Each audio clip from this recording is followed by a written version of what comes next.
To the winner by split decision from Ukraine, Oleksandr Usyk.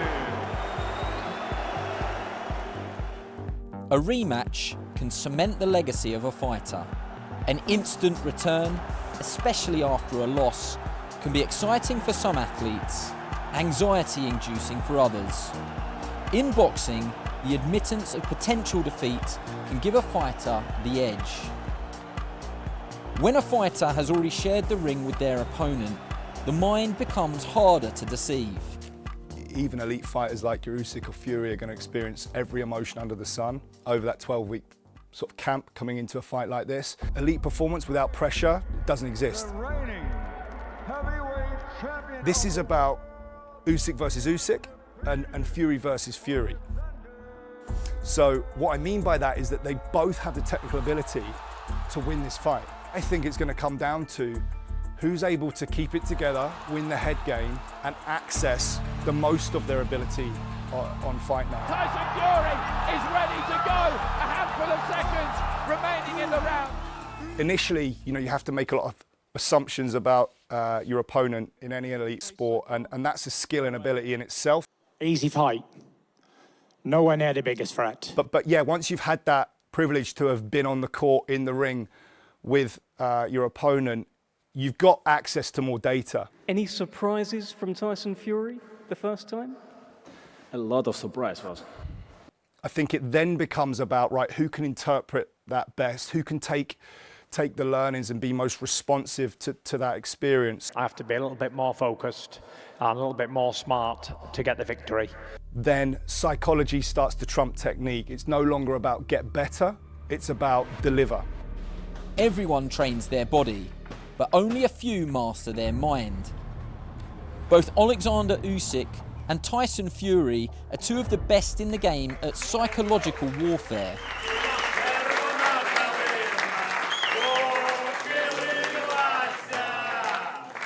It was all in the sauna, a few guys in there. Yeah.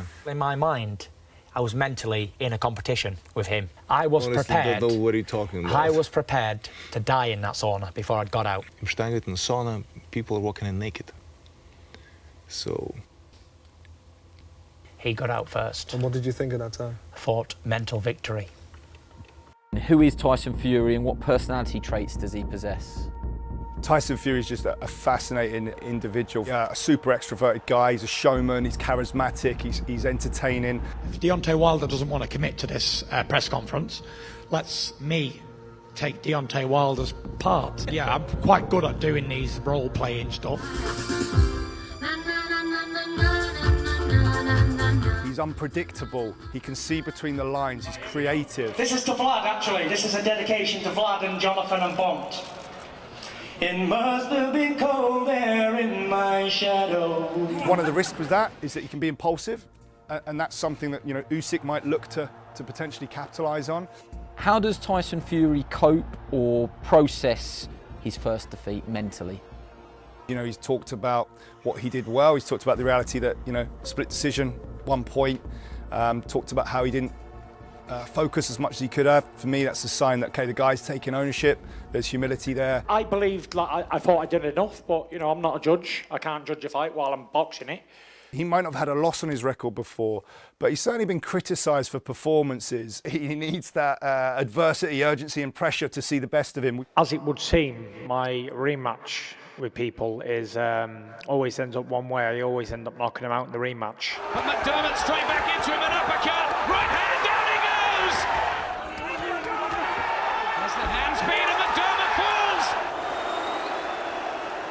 What personality traits does Oleksandr Usyk possess?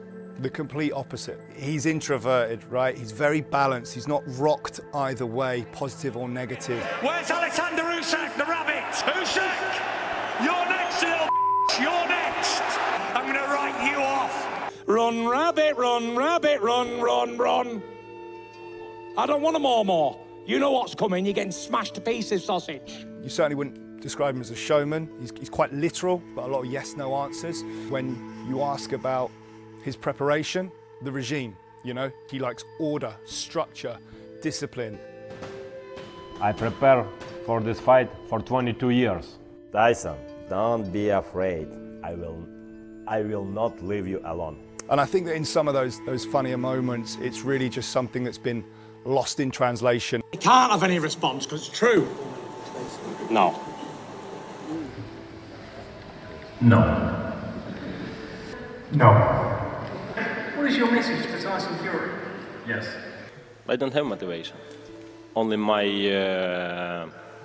regime.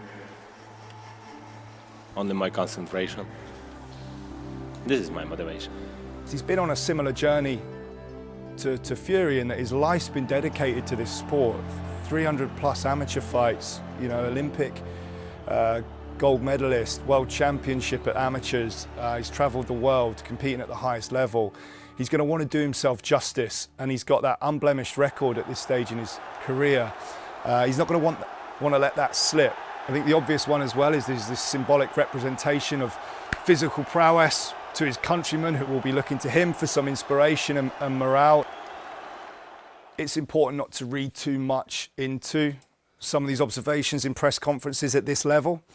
I think both fighters, it's not their first rodeo. I don't think Fury's going to be upset that he's not seemed to make him wobble.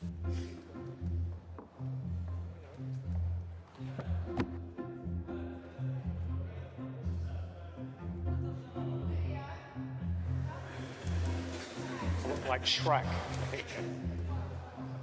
Oleksandr, if you'd like to show the clip, please. There's an almost mythological spin to this fight. You've got the two extreme ends of the psychological spectrum in terms of the modern warrior archetype in Usyk and Fury. You've got chaos and order.